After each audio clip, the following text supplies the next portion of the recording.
Hello student, આગળના લેક્ચરમાં સંતુલનની પ્રાથમિક માહિતી મેં તમને આપી દીધી. આ ચેપ્ટરના મુખ્ય ત્રણ વિભાગ છે: ભૌતિક, રાસાયણિક અને આયનીય સંતુલન. ભૌતિક સંતુલન એટલું બધું અગત્યનું કે આગળ આવતું નથી, છતાં પણ આપણે આજના લેક્ચરમાં ભૌતિક સંતુલન વિશે થોડી ઘણી ચર્ચા આપણે કરી દઈએ. નામ પરથી ખ્યાલ આવે, ભૌતિક સંતુલન એટલે ભૌતિક પ્રક્રિયાઓમાં જોવા મળતું સંતુલન. બરાબર, આને ભૌતિક સંતુલન કહેવાય. એટલે સૌથી પહેલા દરેક વિદ્યાર્થીના મગજમાં ભૌતિક પ્રક્રિયાઓ કોને કહેવાય એ ખબર હોવી જોઈએ. ભૌતિક પ્રક્રિયાઓ એટલે પદાર્થની માત્ર અવસ્થા બદલાય, પદાર્થ બદલાય નહીં. અને એવી ત્રણ પ્રક્રિયાઓ આપણને ખબર હોવી જોઈએ: ઘનમાંથી પ્રવાહી, પ્રવાહીમાંથી વાયુ અને ઘનમાંથી ડાયરેક્ટ વાયુ. તો સૌથી પહેલું જે સંતુલન છે એને ઘન પ્રવાહી સંતુલન કહેવાય.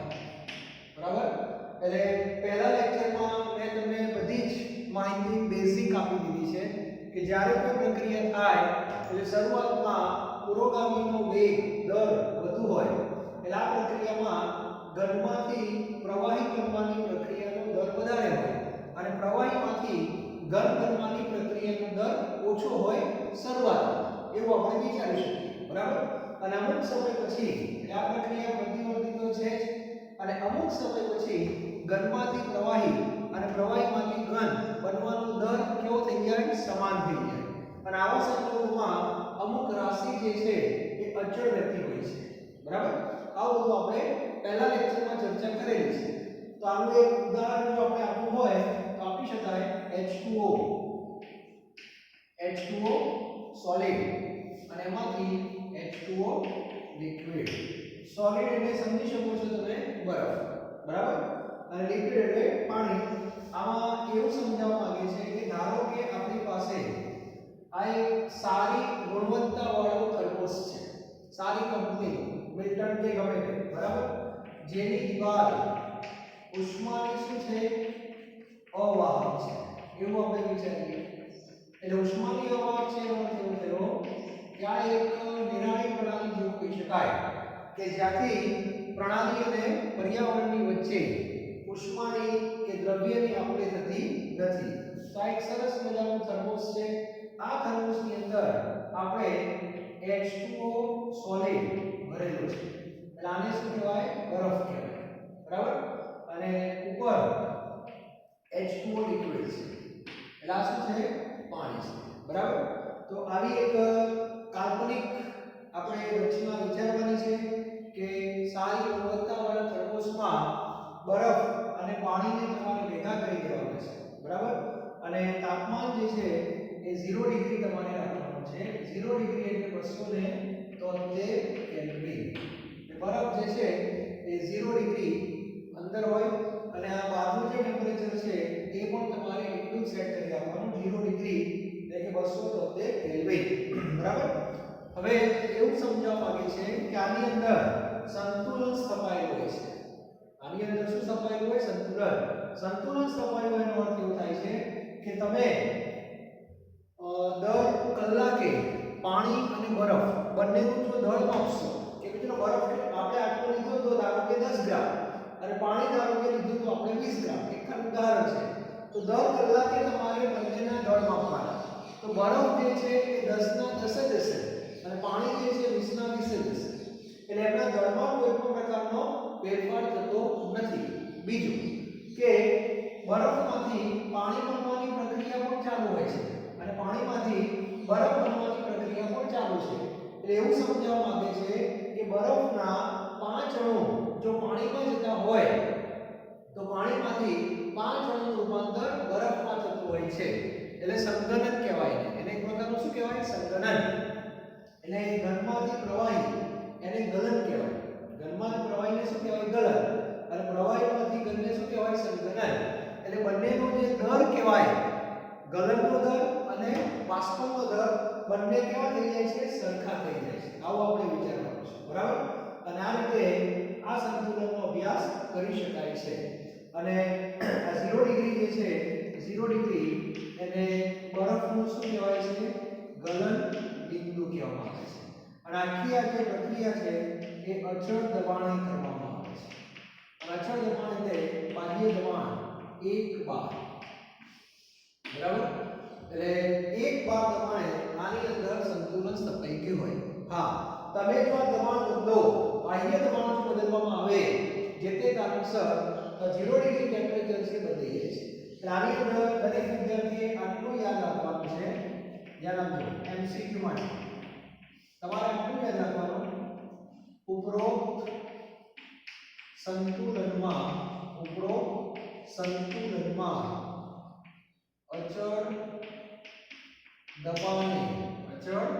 દબાણે ગલન બિંદુ અચળ હોય છે. બસ આટલું તમારે યાદ રાખવાનું. દરેક સંતુલનની અંદર હું તમને આવું વાક્ય લખાઈશ, ખ્યાલ આવે છે? અને તમારે આ યાદ રાખવાનું છે. શેના માટે? એમસીક્યુ માટે.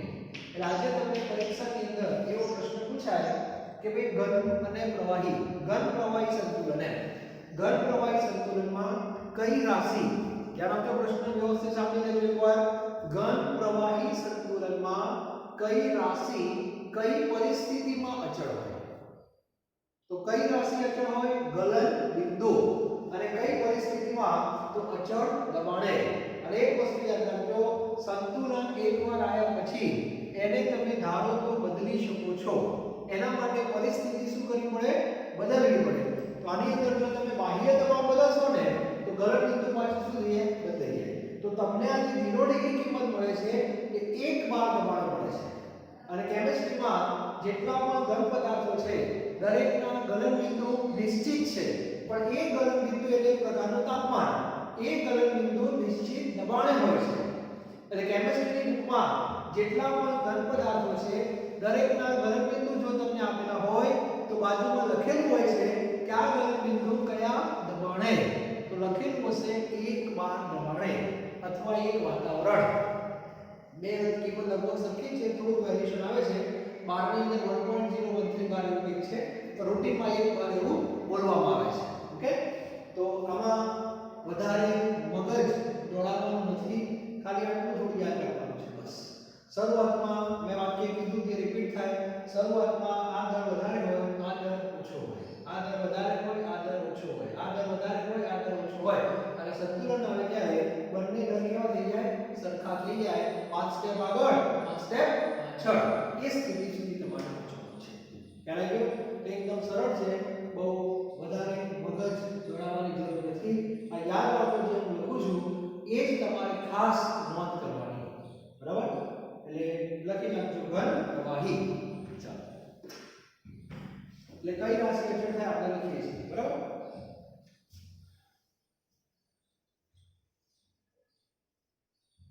ચલો, ત્યાર પછીનું જે સંતુલન છે એ પણ થોડું કહી દઉં તમને. નંબર 2, પ્રવાહીમાંથી વાયુ, પ્રવાહી વાયુ સંતુલન, બરાબર? તો આની અંદર આપણે H2O લિક્વિડ અને H2O ગેસ આનું ઉદાહરણ લઈ શકીએ. તો વાયુ જ્યારે સિસ્ટમનો ભાગ લે ત્યારે પાત્ર પર ત્યાં તમારે બંધ કરવું પડે. તો આને આપણે સૌથી પહેલા એક બંધ પાત્ર લઈ લઈએ. આવું સમજી લેજો, આ બંધ પાત્ર છે. બંધ પાત્રમાં માની લો કે થોડો ઘણો ભેજ અંદર હોય, સ્વાભાવિક છે, હોય છે, બરાબર? તો આપણે આ પાત્રને એકદમ સૂકું કરી દેવું છે. ઘણા કે સૂકું કેમ કરવું, તો ઘણા કે ગરમ કરીએ, બરાબર છે? તો સૂકું કરવું કેમિસ્ટ્રીમાં આ રીતે હોય છે કે આટલા ભાગને સૂકો કરવો હોય તો તમારે આ પાત્રની અંદર, આ પાત્રમાં અહીંયા પ્લેટની અંદર તમે નિર્જળ CaCl2, આને કહેવાય છે કેલ્શિયમ ક્લોરાઇડ, અથવા P4O10 ફોસ્ફરસ પેન્ટોક્સાઇડ છે, એટલે 2P2O5 છે, પણ લખાય છે આ રીતે P4O10, એટલે ફોસ્ફરસ પેન્ટોક્સાઇડ. આ બધા કેવા છે? પ્રબળ ભેજ શોષક છે. યાદ રાખજો. એટલે કોઈ પણ જગ્યાએ ભેજ યુઝ કરવો હોય તો કેમિસ્ટ્રીમાં નાના લેવલે પ્રાયોગિક ધોરણે આ એક વિકલ્પ છે. એટલે તમારે થોડાક સમય માટે શું કરવાનું, આની અંદર P4O10 અથવા નેચરલ કેલ્શિયમ ક્લોરાઇડ મૂકી દેશો એટલે તરત બધું ભેજ શું કરી લેશે, ખેંચી લેશે. અને તરત જ ભેજ ખેંચી લીધા પછી તરત જ આપણે એને અંદરથી દૂર કરી દેવાની અને તરત જે કઈ સિસ્ટમ હોય એ પ્રમાણે એને બંધ કરી દેવાનું. એટલે એવું સમજી લો હવે આમાંથી ભેજ દૂર થઈ ગયો. બરાબર? ચાલો ભેજ દૂર થઈ ગયા પછી મેં અહીંયા ટેક્સ્ટબુકમાં ખાલી પ્લેટમાં પાણી ભરેલું છે. આપણે આ રીતે સમજીએ કે આ અડધા ભાગમાં મેં પાણી ભરી દીધું છે. પાણી H2O લિક્વિડ. બરાબર? અને અત્યારે તાપમાન ધારો કે 25 છે. કયું તાપમાન? રૂમ તાપમાન. હવે એક વસ્તુ મગજમાં યાદ રાખજો કે રૂમ તાપમાન છે. રૂમ તાપમાને કોઈ પણ પ્રવાહી હોય એની સપાટી ઉપર એની થોડી ઘણી અહીંયા શું હોય, બાષ્પ હોય. આ બાષ્પ કોની છે? H2O ની છે. કયા સ્વરૂપમાં? ગેસ. બરાબર? હવે થાય શું ધ્યાન રાખજો. શરૂઆતમાં પ્રવાહીના અણુઓ ઉપર જાય અને ઉપરથી કેટલાક અણુઓ ક્યાં આવે, નીચે આવે. પણ નીચેથી ઉપર વધારે જાય. મેં તમને કીધું હતું 5 સ્ટેપ આગળ 3 સ્ટેપ પાછળ. ધારો કે હું એમ કહું કે 10 અણુ ઉપર ગયા બાષ્પમાં અને ઉપરથી 2 અણુ નીચે આવ્યા. ઉપરથી 2 અણુ નીચે આવ્યા તો સરવાળે 8 અણુ ક્યાં કહેવાય, ઉપર કહેવાય. એટલે પ્રક્રિયા ટૂંકમાં ચાલુ છે. એક પ્રકારની બાષ્પીભવનની પ્રક્રિયા એક પ્રકારની ચાલુ છે. ઓકે, તમારે શું કરવાનું હવે ધ્યાન આપજો. બાજુમાં અહીંયા એક મીટર આવે છે જેને મેનોમીટર કહેવાય. મેનોમીટર બે પ્રકારના હોય છે, એક U2 અને એક રિંગ મેનોમીટર. ટેક્સ્ટબુકમાં YouTube ની ચર્ચા કરી છે, YouTube ચેનલ રહી.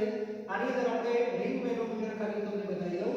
એટલે આપણે જે હવા પેટ્રોલ પંપ પર જે હવા ચેક કરતા હોય એ ડાય ઘડિયાળ જેવું હોય તે આપણે એની ચર્ચા કરીએ. ધ્યાન આપજો. તો આ મેનોમીટરનો જે કાંટો હશે ને એ પર્ટિક્યુલર જગ્યાએ શરૂઆતમાં કેવું હોય, જ્યારે પ્રક્રિયા ચાલુ હોય, ઉપર અણુ જતો હોય, નીચે આવતા હોય, ઉપર જતો હોય, નીચે આવતા હોય, તો ઉપરના ભાગમાં અણુઓની સંખ્યા વધતી હોય. બરાબર? અને આ જે અણુઓ હોય એ સપાટી ઉપર શું આપતા હોય, દબાણ આપતા હોય. અને એ જે દબાણ આપે છે સપાટી ઉપર એને બાષ્પ દબાણ કહેવાય. એને શું કહેવાય?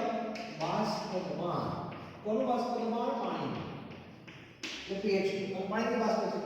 એટલે વાયુનો નિયમ છે કે જેટલું દબાણ એ સપાટી ઉપર આપે એટલું જ દિવાલ ઉપર આપે. તો આ દિવાલ સાથે આપણે મેનોમીટરને જોઈન કરેલું છે. તો મેનોમીટરનો કાંટો ધીરે ધીરે આગળ વધે કે ના વધે? વધે છે. આ કાંટા તરફ તમારે નજર રાખવાની અને અમુક સમય પછી તમે જોજો કે આ કાંટો કોઈ નિશ્ચિત સ્થળ ઉપર આવીને જગ્યા ઉપર આવીને શું થઈ જશે? સ્થિર થઈ જશે. અને આ કાંટો જેવો સ્થિર થાય એટલે તમારે સમજી લેવાનું કે સંતુલન આવી ગયું. બરાબર? સંતુલન આવી ગયું કેવું થાય? જેટલા અણુ ઉપર જાય એટલા જ અણુ ક્યાં આવે? નીચે આવે. અને એ વખતે માની લો 1 2 3 4 5 6 7 8 9 અને 10 અણુ આવી ગયા પછી કેવું થયું? એક અણુ ઉપર જાય તો ઉપરથી એક અણુ નીચે આવે, એક અણુ ઉપર જાય એક અણુ નીચે આવે, એક અણુ ઉપર જાય એક અણુ નીચે આવે. રિઝલ્ટ જે કહેવાય એમાં કોઈ ફેર પડતો નથી.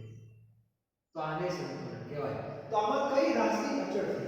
આ એક ઉદાહરણ મેં તમને લીધું, એમાં કઈ રાશિ તમને અચળ લાગી? તો આ ઉદાહરણની અંદર અચળ શું થયું કોને? આ ઉદાહરણની અંદર અચળ શું થાય છે ખબર છે? બાષ્પ દબાણ. અને આ બાષ્પ દબાણ ધારો કે મેં કહું કે ચલો ભાઈ 18 mm આવ્યું. બરાબર? તો આ જે 18 mm જે બાષ્પ દબાણ આવ્યું કયા તાપમાને આવ્યું? 25. તાપમાન એનું એમ જ છે, ધ્યાન રાખજો. આ 25 ડિગ્રી આવ્યું. એટલે 25 ડિગ્રીએ બાષ્પ દબાણ 18 mm છે એવું આપણે કહી શકીએ. કોના માટે? પાણી માટે. બરાબર? તમે આ જ પાત્રમાં પાણી કાઢી લો અને બીજું કોઈ પ્રવાહી મૂકી દો તો બીજું કોઈ પ્રવાહીમાં 25 જ લેવાનું. તેમાં પણ આ વસ્તુ આવશે. હા, પણ એનું તાપમાન બાષ્પ દબાણ અલગ આવશે. એટલે બાષ્પ દબાણ એ તાપમાન સાથે શું થાય? બદલાય. તો આ એક ઉદાહરણ આપણે લખીશું.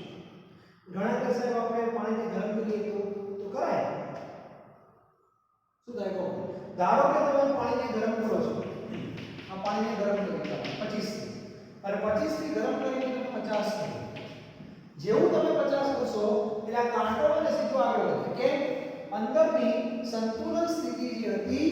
ડિસ્ટર્બ થઈ ગઈ, જે બેલેન્સ હતું આમાં કમ્પ્લીટ જે બેલેન્સ હતું એ તાપમાન આપ્યું એટલે બેલેન્સ ખોરવાઈ ગયું, અને ખોરવાઈ ગયું એટલે પાછું શું થાય, પાછું પુરોગામીનું વેગ વધી જાય, એટલે ફરીથી પાછા ઉપરવાળા વધી જાય, નીચે આવતા ઘટી જાય, ઉપરવાળા વધી જાય, નીચે આવતા ઘટી જાય, ઉપર જતા વધી જાય, નીચે આવતા ઘટી જાય, એમ કરતા કરતા બીજા કલાક પછી આ પાર્ટો પાછો બીજી કોઈ જગ્યાએ ઉપર સ્થિત થાય, અને બીજી કોઈ જગ્યાએ ઉપર સ્થિત થાય એટલે સમજી લેવાનું કે એની અંદર નવું સંતુલન આવી ગયું કહેવાય, અને નવા સંતુલન વખતે તાપમાન 50 હશે અને બાષ્પ દબાણ 18 ની હોય, ધારો કે 25 mm હશે, ધારો કે 18 થી વધારે છે, એનો સીધો અર્થ એવો થાય કે તાપમાન વધે, બાષ્પ દબાણ વધે છે.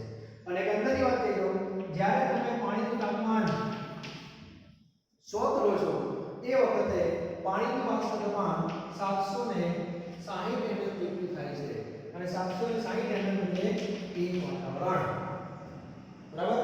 અને આ 760 થઈ ગયું, કાંઈક આપણને થયું 100, તો 100 એ પાણીનું શું કહેવાય, ઉત્કલન બિંદુ કહેવાય, એટલે ઉત્કલન બિંદુની વ્યાખ્યા એના ઉપર થઈ છે. અત્યારે હું તમને વ્યાખ્યાના માથામાં બહુ ફેરવતો નથી, અત્યારે આપણે આ ટોપિક ભણવાનું છે, એટલે 25 એ પણ સંતુલન આવે, 50 એ પણ આવે, 60 એ પણ આવે, 70 એ પણ આવે, 100 એ પણ આવે, સમજાય છે કે નહીં? અત્યારે આપણે બાષ્પીભવનના સંદર્ભમાં પ્રક્રિયા ભણીએ છીએ. 25 50 જ્યારે ઘટના બનતી હોય એને બાષ્પીભવન કહેવાય, પણ 100 એ જ્યારે આ ઘટના બને ત્યારે એને ઉત્કલન કહેવાય. એને શું કહેવાય? ઉત્કલન કહેવાય. એટલે બાષ્પીભવન અને ઉત્કલન બેમાં ફેર છે. બાષ્પીભવનમાં એવું કહે છે કે માત્ર સપાટી પરના અણુઓ જ ભાગ લે પ્રક્રિયામાં, અને ઉત્કલનમાં એવું કહે છે કે આખી પ્રણાલી ભાગ લે, બરાબર, કે જ્યારે એને ઉત્કલન કહેવાય, અને ઉત્કલન થાય ત્યારે ક્રાંતિ થાય. અંગ્રેજો જ્યારે ભારતમાં આવ્યા ત્યારે બધાને ખબર છે કે શરૂઆતની અંદર અમુક ઘણા ગાંઠિયા લોકો જેનો વિરોધ કરતા હશે, એવું બને કે ના બને, બને છે, કે બાષ્પીભવનની ઘટના કહેવાય. પણ જ્યારે અમુક એક એવું સ્ટેજ આવી જાય જ્યારે ભારતની બધી પ્રજા એમાં જોડાય એટલે ઉત્કલન કહેવાય. ખ્યાલ આવે છે? આમાં એવું થાય છે. અને સંતુલન કેમ આવે? ઉત્કલન આવે ત્યારે પણ સંતુલન હોય, ઉત્કલન પહેલા પણ સંતુલન હોય. આ મગજમાં ક્લિયર હોવું જોઈએ. નદી સરોવરના પાણીનું શું થાય છે? બાષ્પીભવન થાય છે. આપણે ભૂલીએ છીએ 25 ડિગ્રી તાપમાને એ અણુ ઉપર જાય જ છે. એ વખતે કે તાપમાન 100 નથી હોતું, 100 ડિગ્રી એટલે બધું ઉપડે. ખ્યાલ આવે છે? એટલે બાષ્પીભવન અને ઉત્કલન બેનો સામાન્ય તફાવત એટલો જ યાદ રાખો, બાષ્પીભવનમાં સપાટી પરના અણુઓ ભાગ લે, જ્યારે ઉત્કલનમાં બધા ભાગ લે. બરાબર છે? જ્યારે કોઈ શિક્ષક ભણાવતા હોય, ક્લાસમાં ભલે 50 વિદ્યાર્થી હોય, પણ શિક્ષક 4-5 વિદ્યાર્થીને ધ્યાનમાં રાખીને જો ભણાવતા હોય, વાર્તાલાપ થતો હોય તો એને બાષ્પીભવન કહેવાય. પણ આખો ક્લાસ જ્યારે એમાં ઇન્વોલ્વ થાય, આખો ક્લાસ ઇન્વોલ્વ થાય, કમ્યુનિકેશન બધા સાથે થાય ટીચરનો, એને એક પ્રકારનો ઉત્કલન કહેવાય.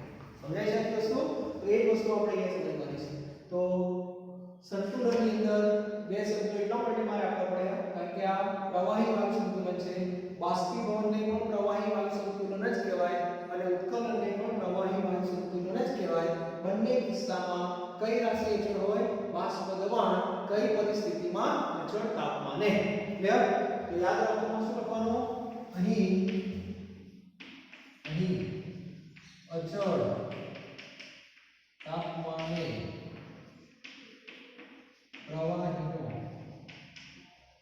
બાષ્પ દબાણ અચળ હોય છે. આ યાદ રાખવાનું.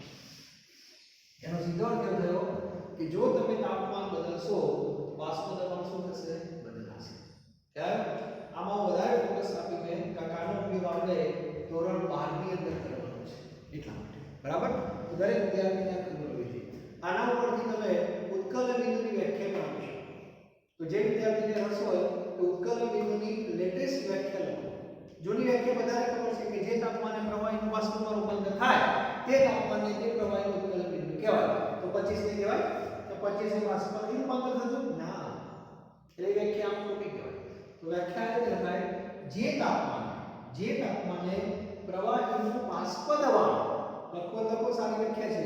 જે તાપમાને પ્રવાહીનું બાષ્પ દબાણ 760 mm Hg અથવા 760 mm અથવા એક વાતાવરણ જેટલું થાય તે તાપમાને તે પ્રવાહીનો ઉત્કલન બિંદુ કહે છે.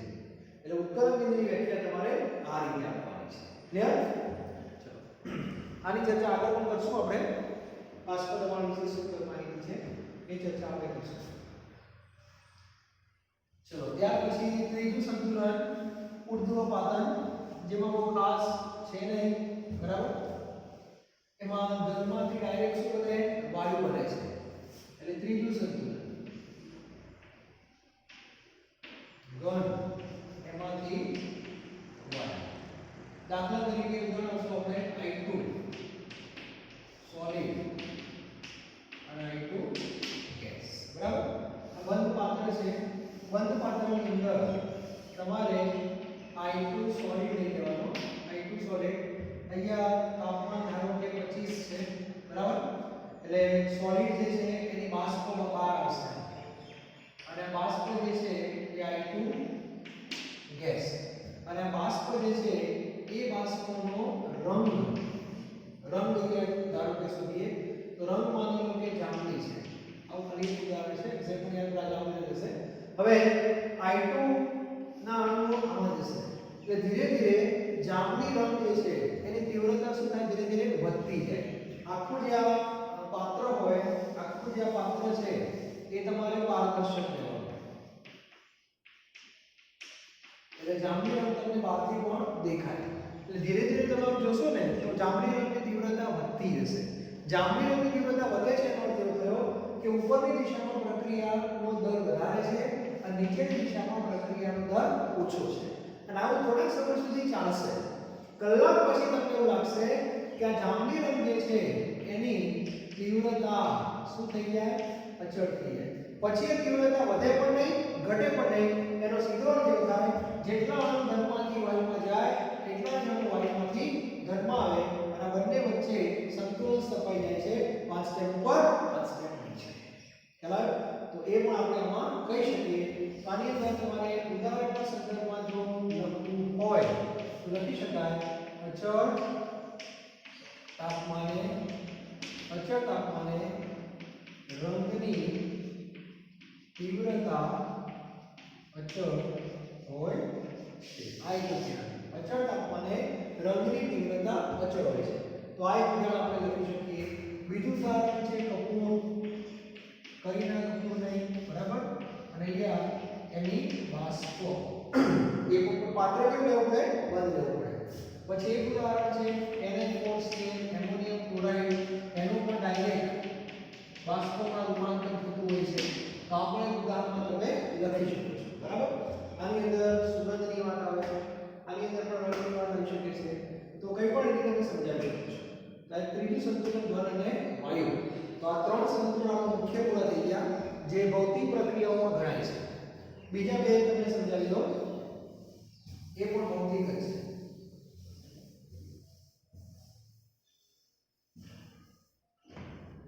હવે જે આપણે વાત કરશું ચોથું સંતુલન. એમાં કોઈ પદાર્થ ઘન હશે. ઘન એટલે સોલિડ, બરાબર. અને એ ઘન પદાર્થ ક્યાં જતો રહેશે? એક્વસમાં. એટલે ઓગળી જશે. દાખલા તરીકે આપણી પાસે ખાંડ છે સોલિડ, બરાબર. અને એને તમે પાણીમાં નાખો છો તો આ જે ખાંડ છે પાણીમાં શું થવાની? ઓગળી જશે. ઓગળી જશે એટલે એક્વસ.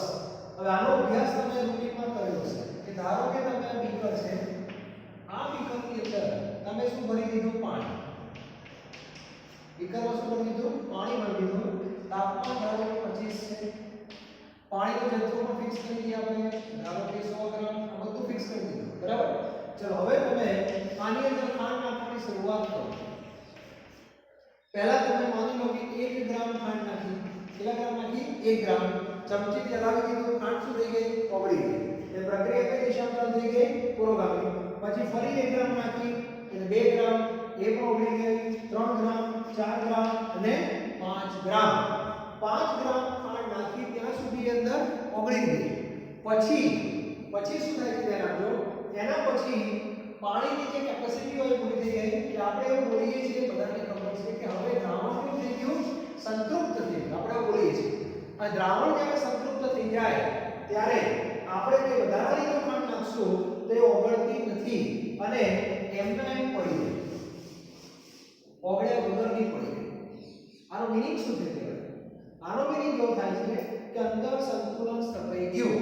5 ગ્રામ પછી 5 ગ્રામ પછી તમે જેટલી ખાંડ નાખો છો એ બધી ઓગળે તો છે જ, પણ ઓગળેલી જે ખાંડ હોય પાછી આવે છે. બરાબર? એટલે ઓગળવું બરાબર એ દ્રાવ્ય થયું કહેવાય. અને ઓગળેલી વસ્તુ પાછી આવી એને કેમિસ્ટ્રીની ભાષામાં શું કહેવાય?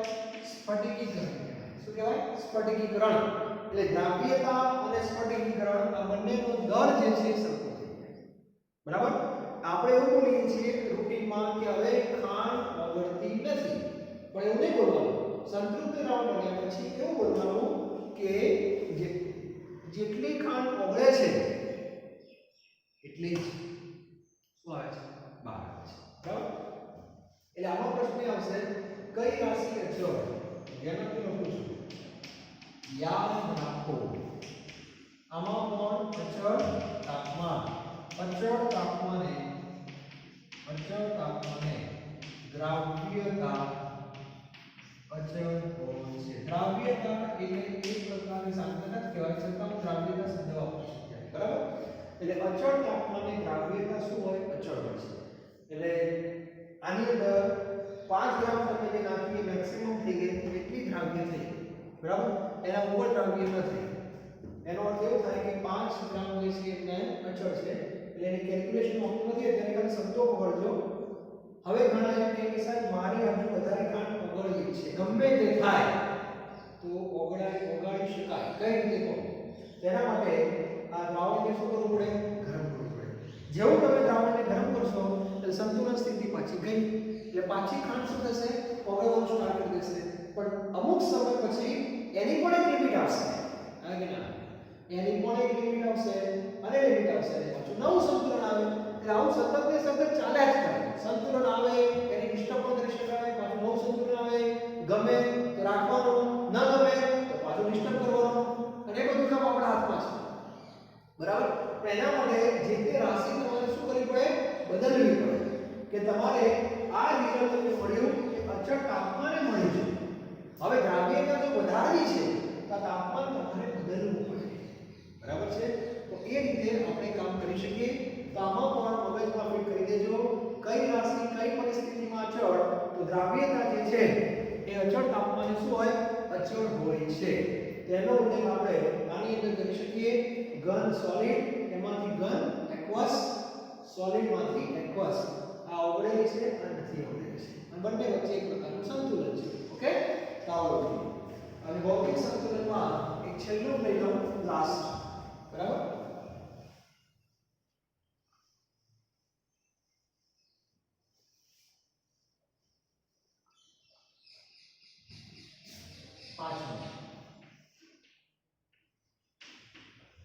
વાયુ એટલે કે શું કહેવાય?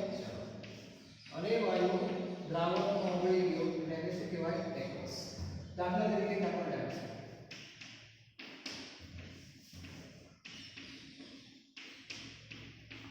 બરાબર? અને આનું ઉદાહરણ આપણી પાસે છે સોડા. સોડાની અંદર આ લોકો શું કરે છે? પાણીમાં કાર્બન ડાયોક્સાઇડ ઓગાળે છે. એટલે આની અંદર એવું હોય કે આ પહેલા પાણી જેવું હોય. બરાબર છે? અને આ પાણીની અંદર આ લોકો અંદર શું નાખ્યા કરે? CO2 ઓગાળ્યા જ કરે. બરાબર? અને ઓગાળી પછી અમુક સમય પછી એ પાત્રને શું કરી દે? બંધ કરી દે. બંધ કરી દે. આમાં પણ એક સંતુલન આવતું હોય છે કે ભાઈ જેટલો CO2 ઓગળશે એટલો પાછો બહાર આવશે, ઓગળશે એટલો બહાર આવશે. સોડાની અંદર શું હોય? સોડાની જે બોટલ હોય ને, સોડાની જે બોટલ છે એમાં કાર્બન ડાયોક્સાઇડ અંદર તો હશે જ, પાણીમાં તો ઓગળેલો હશે જ, પણ થોડો આ રીતે બહાર પણ હોઈ શકે અને એમાં સંતુલન આવી જાય છે. બરાબર? તો આમાં પણ CO2 પાણીમાં શું થાય છે? દ્રાવ્ય થાય છે. તો આની અંદર આ લોકો એવું કહે છે કે યાદ રાખો,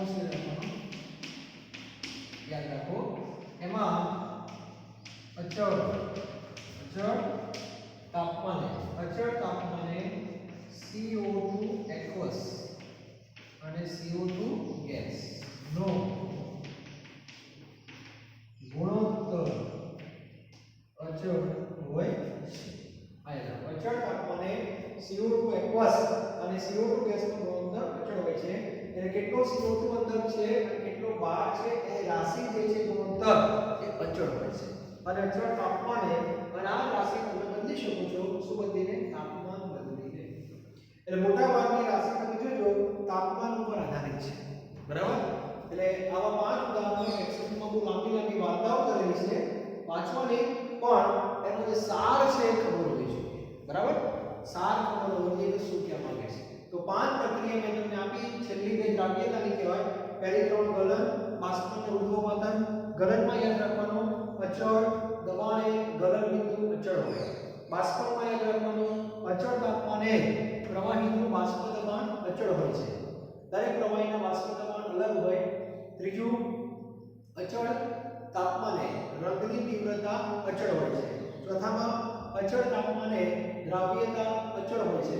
પાંચમામાં અચળ તાપમાને ગુણોત્તર અચળ હોય છે આ સાર જે હું તમને બોલ્યો યાદ રાખો યાદ રાખો યાદ રાખો યાદ રાખો યાદ રાખો એને વ્યવસ્થિત ટેબલમાં લખી નાખો ટેક્સ્ટબુક પર ટેબલ આપેલું છે એમાં 3 કે 4 આપેલા છે આપણે પાંચમી બાદ તમને કહી દીધા વ્યવસ્થિત ટેબલમાં યાદ રાખો આમાંથી થિયરી નથી પૂછાતી એમસીક્યુ પૂછાતા હોય છે પણ દરેકને ભૌતિક સંતુલન શું છે ખબર હોવી જોઈએ બરાબર તો આજનો આ લેક્ચર અહીંયા હું પૂરું કરું છું નેક્સ્ટ જે આપણો લેક્ચર આવશે એ અગત્યનું લેક્ચર હવે સ્ટાર્ટ થશે પાર્ટ 2 અને પાર્ટ 2 એટલે ભૌતિક નહીં કયું સંતુલન રાસાયણિક અને એ જ આપણે ભણવાનું છે મેઈન બરાબર છે તો એ આવતીકાલે નેક્સ્ટ લેક્ચરની અંદર રાસાયણિક